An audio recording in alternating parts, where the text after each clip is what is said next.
Hello, I'm Philip Stoten. I'm here at Apex 2018. I'm joined by Alex from Saki and Joel from Koh Young to discuss the topic of inspection and using inspection to improve quality and for actionable reasons. If I can start with you, Alex, it's important to get data from your machines and get good quality data, but it's what you do with that matters. Talk to me a bit about how you're using that data. Exactly. So the quality data is very important depending on different companies and different inspection requirements. It may vary from company to company.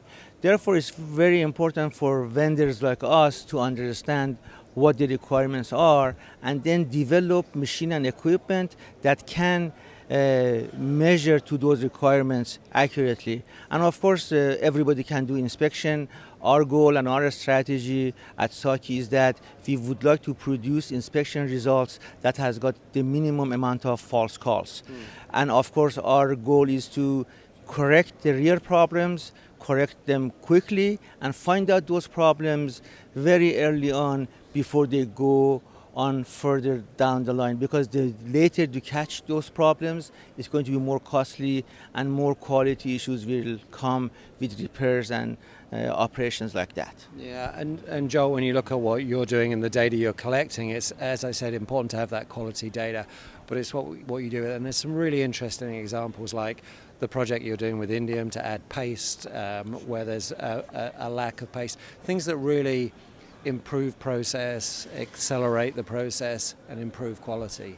Yeah, absolutely. In fact, again, the driving force here is to use the data. These systems are no longer just go-no gauges, right? We have an immense amount of data, and if you have the right kind of data, the volumetric, parametric, proflometric, quantitative data to assess and utilize, you can do some amazing things in terms of working back upstream, back up line to affect and improve the pick and place process, for instance, or the print process by providing that feedback and efficient ways of analyzing the data. So I think the real key is that we have to come up with systems that allow us to, or allow the customer, I should say, to analyze that data quickly. There's a lot of information available from these tools, and we have to give them the capability of being able to assess it and as you said, format it in an actionable format so they can actually put it to use short term.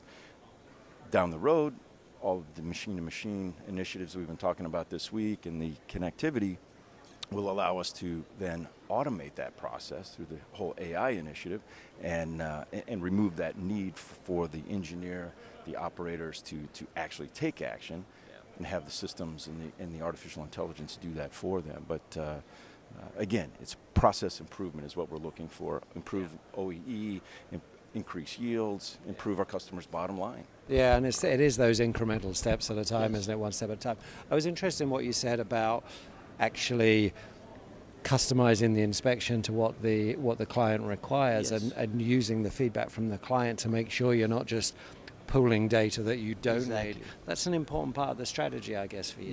Yes, absolutely. For example, we have one of the challenging defects to identify and catch correctly is head-in pillow defects in the BGA joint connections, solder joint connections. Saki is the only company that can guarantee head-in pillow correct, accurate inspections without any false calls. If we don't catch that in time, or if we don't catch it correctly, these complex BGAs will go inside automotive packages or medical packages, and electrical test will not catch an electrical defect at that point, but after transportation or use, the solder joints will break, and then you will have a problem. And it becomes very costly to bring equipment, back or automotive back and fix them and send them out. So that kind of data and that kind of quality management system becomes very critical.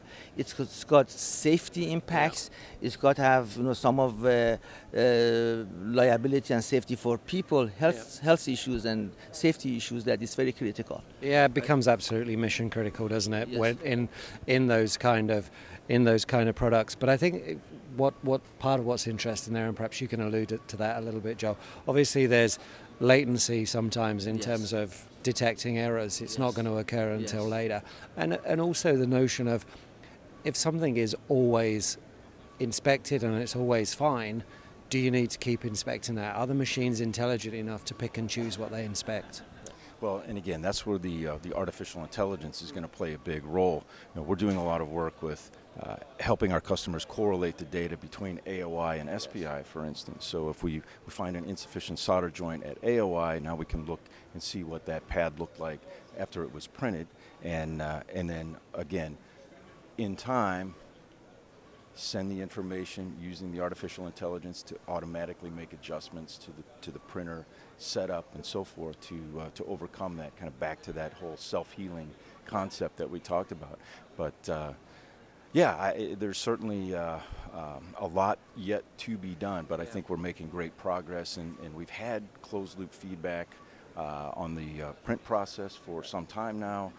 We're doing some things to accelerate that and take it to another level with the whole artificial intelligence initiative, and now also between the pick and place and the AOI pre-reflow AOI systems to be able to feed back similar information, and at some point make those adjustments automatically. But let me answer your question in more detail, if I may, please. You had an excellent question asking that, and which is really critical in the process management and cost management. At what point you will get to decide how you can, how much to test and how much to inspect, and at what point to change it, which is an excellent question.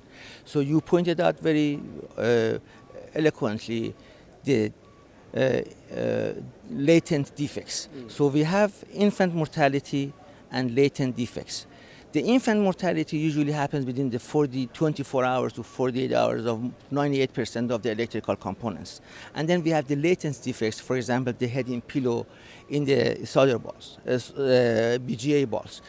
To your point, when we get to a point that we have a 6 sigma quality performance and no defects for those assemblies in, say, 2,000 units or 2 million units, you can set that number. Then you get to a point that your process capabilities are established to a level that you do not need to have that inspection. Then you can move on, either eliminate that inspection or remove it or do it randomly based on the sampling that you have. So you can actually reduce that level of inspection, eliminate it. And this is really where most of the inspection equipment, they're non-value added equipment from the finance point of view, because you are not adding assemblies. But this is where the cost of quality comes in, and this is justification for having the good inspection equipment, because you can remove the unnecessary steps after your process capabilities has reached the step that is self-sufficient, and you don't have to have that inspection step. Yeah, I think that's a really important point, Alex. And Joel, it's that feedback, not just coming out of the machine, but it's back into your machine to actually make decisions about how you inspect and how you measure. To Alex's point, he's absolutely correct. The data is going to drive your decisions, right? So again, it comes back to being able to interpret that data quickly to know you've achieved those quality levels and be able to make those decisions. And then again, beyond that, from our perspective, employ the artificial intelligence to take that decision away from, or at least from an option standpoint, from the operator or from the engineer, and basically make it, again, more intuitive, more usable, and more efficient.